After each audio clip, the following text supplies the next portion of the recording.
Hello my lovelies, welcome back.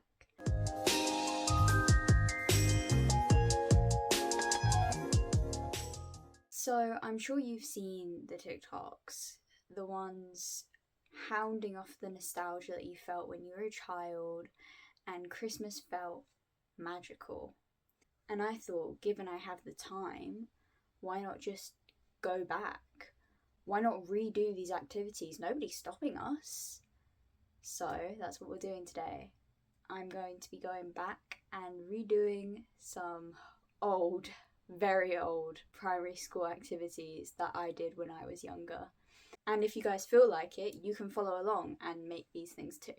But with that said, let's get into it. So I thought for this first one, we should really tap back into our roots. And one of the main things I remember doing in primary school was making cards for friends and family. And they'd always make us do these really silly cards, maybe like a handprint of a reindeer or like a Christmas tree. But today I thought I might as well do a Christmas pudding. I don't know why. I just fancied a Christmas pudding card. So that's what we're doing. Okay, so to do this, you're gonna want a piece of paper, which I've already grabbed out. I specifically grabbed out a watercolor sheet because I'm using more alcohol-based markers. The book I grabbed this sheet from is a Xenocolor watercolor book. I think I got this from the Works. It was relatively cheap, so you can utilize whatever paper you want though. This is just the one I went for my pens. Anyway, to begin, what you're going to want to do is you're going to want to fold the paper in half. Now, the fold doesn't have to be perfect, but it would be good if you got it pretty close to perfect, which I'm clearly failing at right now. You could do any design really. You could do a Christmas tree or a Santa Claus or a snowman. I've just chosen to do a basic pudding, alright? So, next thing you're going to want to do is draw out your shape. I'm going to be using the colour that I'm going to be colouring in my pudding with as like the base of my outline. But you can use pencil. Probably pencil would be best, but I'm too lazy to go get one. So, pen it is. Anyway, you're going to want to draw the shape at the edge of the paper, the folded edge specifically, because otherwise you're just going to have a massive circle in the middle of the page and nothing to do with it. So, you're going to want to draw in your shape. Make sure to leave part of like the top sort of like flat, I suppose, because then you know you can cut it out properly. Anyway, speaking of cutting out, that's what you're going to do next. You're going to grab out some scissors and you are going to cut along the line that you've just done. You can be as precise or as messy as you want. And this also gives you a chance to sort of fix up any like weirdness in your shape now instead of later. There we go. Not perfect, but certainly better than what it was. This is my shape. As you can see, it folds open, which is the intent. This is what we want. I think the next best step would to be color in. That's what you're going to do next. You're going to color in your shape. You might want to also do the back, but that's just what I like to do. I like to make sure both sides are fully colored. But, you know, do whatever you like.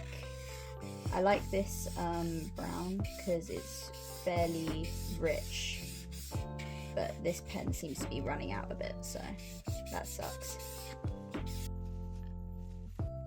If you wanted to be really smart, what you could do is do your paper in the colour, because I've obviously chosen white paper here, but if I wanted to do a pudding, I could have picked out a brown piece of paper. I didn't have any brown pieces of paper lying around, unfortunately, so I couldn't exactly do that. But it would make your life a whole lot easier than mine. This pen appears to be drier than the Sahara Desert. Good lord. So I'm going to switch over to a different type of brown, just so I can actually colour in and finish this part, which sucks, but you know, we gotta do what we gotta do.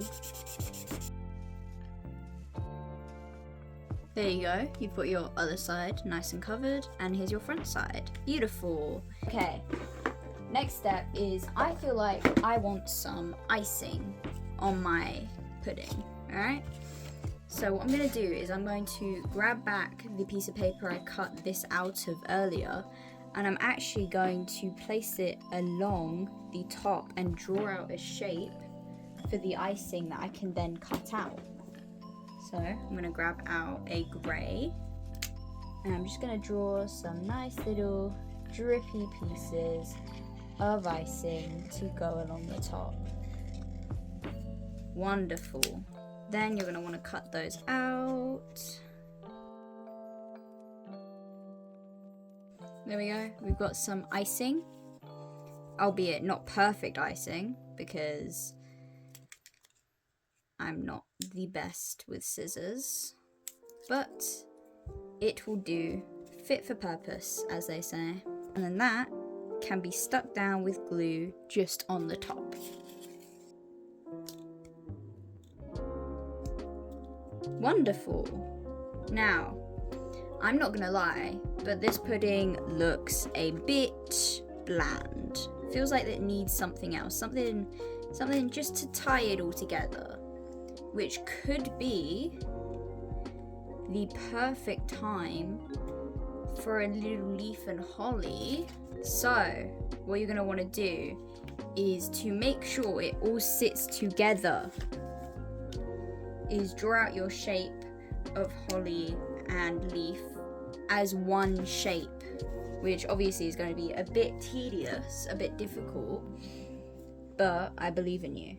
So you're going to want to get in your little holly shapes, which are just circles, nice and easy, and then you're going to want to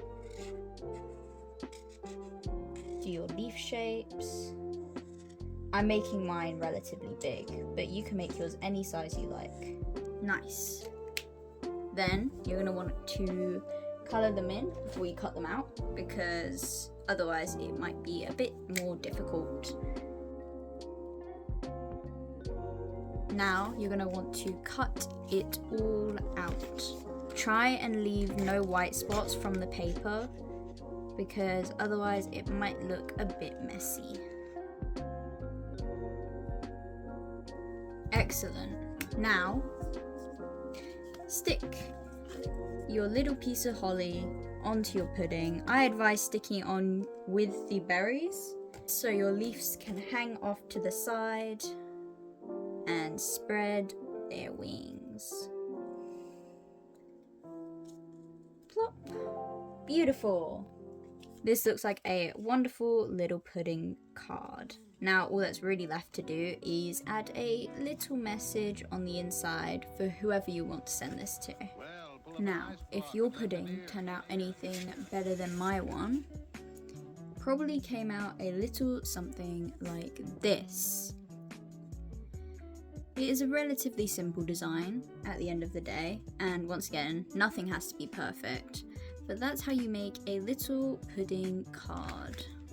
Okay. Next thing I'm going to be attempting to do is a bit more difficult, and I've never done it before. So, I'm going to be attempting to make a Christmas cracker, and I have 1, 2 toilet paper rolls, and a third just in case I mess up. So, I want you to put one of these toilet paper rolls to the side. We're not going to need it, at least not yet. And then with the first one, I want you to press it in just slightly, crease it almost, and grab out your scissors and cut it in half. Be gentle. I cannot emphasize this enough, be so gentle. Ta-da. Now, you should have 2 halves to your toilet paper roll, and you're going to have one in the middle. Can you see the shape? The shape is here. The vision. Now, I do not have any snappers, I believe they're called, but this is going to be considered a special cracker, okay? So you don't need no snapper. I've grabbed out some old wrapping paper to utilize as like the outside edge, like the outside decoration. And I'm just going to be sticking it down with sellotape, I believe. Alright, I decided against sellotape because I couldn't find any. So we're just going to be using plain old glue. Does anyone else really struggle with cutting wrapping paper, or is that just a me thing? Am I just an idiot, or is this difficult? This is what we're working with. Not the best. But we'll make do. It's not even big enough. This is what we're working with. Does it look perfect? Absolutely not. Will it do for now? Absolutely. We're going to cut off the excess because otherwise it will just sit there and it will look gross. So we're going to snip that off. But to be honest, it looks kind of gross now anyway. So I never said I was good at crafting. I just said, why not do crafting? That's what I said. And I'm certainly doing it, that's for sure. Just not well. Just really, really not well. Anyway, boom. You got your shape. You got your shape, okay? Now, I grabbed out some ribbon that I was given on my birthday to utilize. So I'm going to cut off a strand. And I'm going to sort of like pinch it to make it smaller and place it on like the crease where I left a gap between the toilet paper rolls, and then just wrap it on round. Or at least I'm gonna like try. Desperately try.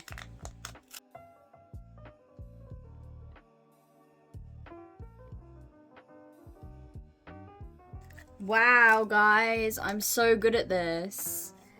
Anyway, there you go. You got one side. Now you're going to want to leave the other kind of like open for the second.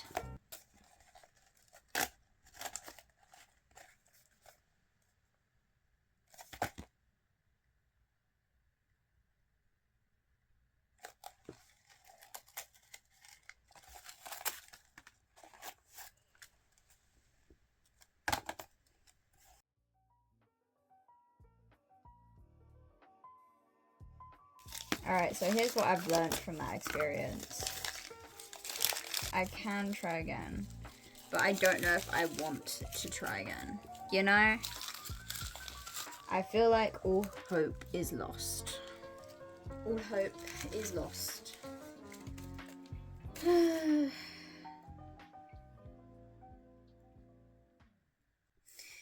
Unless I just do something else. Now hear me out. The last idea failed miserably. I suck at making stuff like that, okay? It's a bit too complicated for me.